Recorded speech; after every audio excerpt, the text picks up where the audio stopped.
Ika-9 na kabanata. Pinagmamasdan ni Sejun ang mag-asawang kuneho. Ilang araw na ang nakalipas nang itanim nila ang mga binhi ng karot. Bagamat hindi pa ito umuusbong, araw-araw ay ganito kasweet ang mag-asawang kuneho sa pinagtaniman ng karot. Humiga na muna si Sejun sa may malapad na bato para umidlip ng sandali, dahil mamaya ay magpupulinasyon siya sa mga bulaklak at mag-aani ng sibuyas. Ngunit naistorbo ang idlip niya nang may marinig na ugong ng insekto na dumadaan sa kanyang mukha. Naiinis na bumangon si Sejun at napatanong kung bakit biglang may dumating na insekto. Pagtingin niya sa harap ay may nakita siyang bubuyog. Nakiutan si Sejun sa bubuyog. Napatanong siya sa kanyang sarili kung halimaw ba ang bubuyog. Pinapalapit ni Sejun ang bubuyog para makita ang status window nito. Makamandag na pukyutan. Pagkabasa ni Sejun sa pangalan ay napaatras siya at tila natatakot. Tinanong ni Sejun ang mga kuneho kung delikado ba ang bubuyog pero paglingon niya ay nagsitakbuhan na ito palayo. Napasigaw sa takot si Sejun. Nagpadala ng mensahe ang tagapamahala ng turi na nagsasabing, ang makamandag na pukyutan na ito ay isang uri ng bubuyog na kumakain ng karne na hinuhuli ang kanilang biktima gamit ang makamandag na panusok nito. Napakadelikado nito kaya mainam na iwasan na lang. Dahil sa impormasyon ay mas natakot pa si Sejun para sa kanyang buhay, dahan-dahan siyang umatras mula sa bubuyog na ngayon sa tingin niya ay ito na ang pinakamasamang halimaw sa balat ng lupa. Pero natapilok si Sejun at bumagsak sa lupa. Dahil sa komosyon ay may nabali na sanga ng kamatis.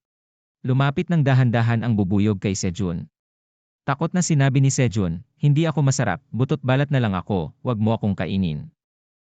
Napapikit ang mata ni Sejun nang akala niya ay susunggaban na siya ng bubuyog.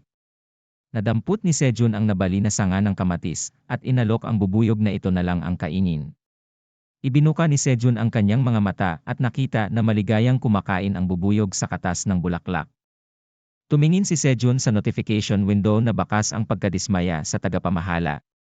At sinabing, di ba sinabi mo na karne ang kinakain ng bubuyog? Di nakasagot ang tagapamahala. Biglang may naisip si Sejun, sinabihan niya ang bubuyog na maaari nitong kainin ang katas ng mga bulaklak. Ngumisi si Sejun dahil iniisip niyang hindi na niya kailangan na imano-mano ang pagpopulinasyon sa mga bulaklak ng kamatis. Napansin ni Sejun ang mga kuneho na nagtatago sa likod ng malapad na bato at sumisilip. Sinabihan sila ni Sejun, matapos niyo akong iwanan at tumakbo na ang inaalala niyo lang ay ang inyong mga sarili, may lakas na loob pa kayong bumalik. Lumapit ang mga kuneho kay Sejun at humingi ito ng kapatawaran. Natapos nang kumain ang bubuyog at bumalik na ito kay Sejun na ngayon ay nakaupo sa malapad na bato. Dumapo ang bubuyog sa tiyan ni Sejun. Napatihayan ng bahagya si Sejun sa takot. Nag-unat ang bubuyog at humiga. Kaya pinabayaan na lang niya ito. Nadagdagan na naman ng isa ang pamilya ni Sejun. Ika-120 araw na ni Sejun sa loob ng turi. Tuloy pa rin ang buhay sa loob ng kuweba, umusbong na ang mga itinanim nila na karot. Nag-aani ng kamatis sina Sejun at ang nanay na kuneho.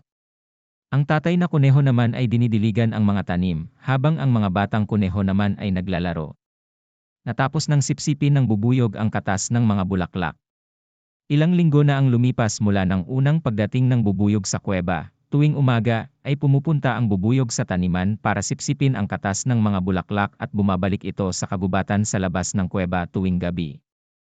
Tinawag ni Sejun ang mga kuneho para mananghalian.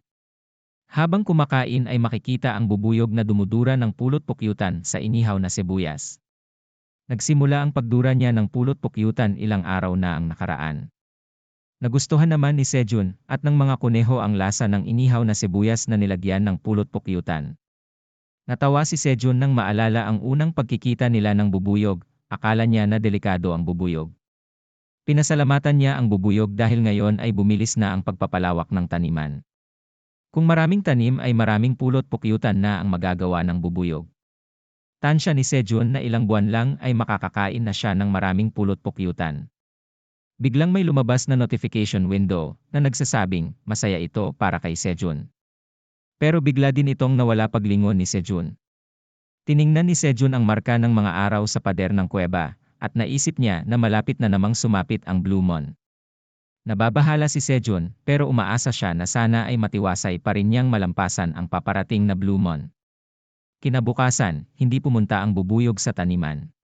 Habang nag-iimbak si Sejun ng naaning kamatis ay napaisip siya na baka naghahanda din ang bubuyog para sa Blue Moon. Tumingin si Sejun sa mga kuneho at napansin niyang balisa ang mga ito. Pinaalalahanan niya ang mga kuneho na malapit na ang oras at pumasok na sa kanilang bahay. Nagyakapan ang mga kuneho. Nagtaka si Sejun. At kumaripas ng takbo ang nanay at tatay na kuneho patungo sa bahay nila. Kumaway ang tatay na kuneho sa kanyang mga anak at isinara na ang pinto. Sumigaw si Sejun, "Mga magulang na kuneho! Paano nyo nagawang iwan ang mga anak nyo na ganito? Parating na ang..." Hindi nakatapos sa pagsasalita si Sejun. Sumapit na ang Blue Moon. Nanlaki ang mga mata ni Sejun at lumingon sa likod. Kasabay ng pagsapit ng Blue Moon ay siya ding pagbabagong anyo ng mga batang kuneho. Ang lakas ng ungol ng mga ito. Nanlilisik ang mga mata. Matatalim na ngipin. Nagulat si Sejun, hindi niya maunawaan ang nangyayari. Sana nagustuhan mo ang video. Paki-like at subscribe guys. Salamat.